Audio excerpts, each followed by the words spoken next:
No módulo anterior, nós vimos que o que caracteriza uma narrativa é o fato de ela expor, por meio de imagens ou de palavras, um ou mais acontecimentos que podem ser reais ou ficcionais. Lembrando que ficcional é aquilo que é fruto do imaginário de um autor e que, portanto, não tem o compromisso de corresponder a acontecimentos reais. Nesse módulo, nós vamos falar a respeito da estrutura do texto narrativo nas narrativas canônicas, ou seja, as narrativas clássicas tradicionais, como, por exemplo, os mitos, os contos de fadas, os contos maravilhosos, e vamos confrontá-las com as narrativas de épocas posteriores quanto à forma de narrar. As narrativas tradicionais costumam apresentar uma estrutura clássica, chamada de estrutura canônica, em que as fases da história se apresentam nessa ordem.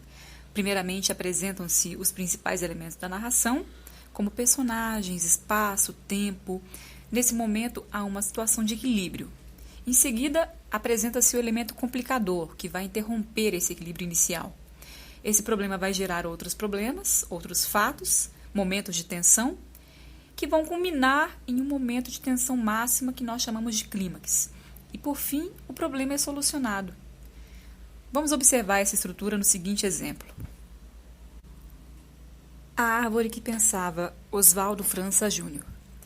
Bem, o primeiro parágrafo corresponde à apresentação da situação inicial. Nesse momento há um equilíbrio na história. Houve uma árvore que pensava, e pensava muito. Um dia transpuseram-na para a praça no centro da cidade. Fez-lhe bem a deferência. Ela entusiasmou-se, cresceu, agigantou-se. Em seguida, surge um elemento complicador, que vai gerar outros fatos, que vão fazer com que a tensão aumente até o clímax. Aí vieram os homens e podaram seus galhos. A árvore estranhou o fato e corrigiu seu crescimento, pensando estar na direção de seus galhos a causa da insatisfação dos homens. Mas quando ela novamente se agigantou, os homens voltaram e novamente amputaram seus galhos. E, por fim, o problema é solucionado. A árvore queria satisfazer aos homens por julgá-los seus benfeitores e parou de crescer.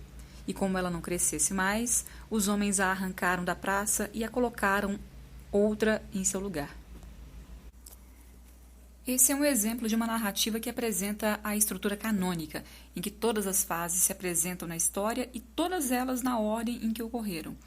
No entanto, atualmente há narrativas menos lineares, que subvertem a ordem em que esses elementos são dispostos e nem sempre apresentam um enredo ordenado cronologicamente, ou seja, em que nem sempre os fatos são ordenados na sequência em que se passaram.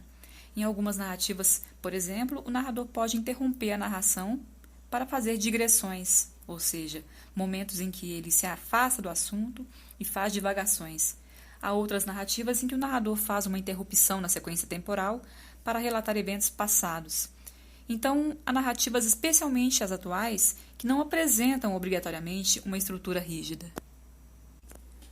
Observe o seguinte exemplo do autor Carlos Sequim. Fim de papo. Na milésima-segunda noite, Sherazade degolou o sultão. Nesse exemplo, a narrativa não apresenta nem a situação inicial, nem o desfecho, os quais devem ser inferidos pelo leitor. Se a narração consiste em arranjar uma sequência de fatos, nela há personagens que se movimentam num determinado espaço à medida que o tempo passa. É o narrador, a entidade também criada pela mente do autor, quem dá contornos a esse mundo criado, constrói o enredo, ou seja, define qual vai ser a ordem de apresentação dos acontecimentos e as etapas que entrarão na composição do texto.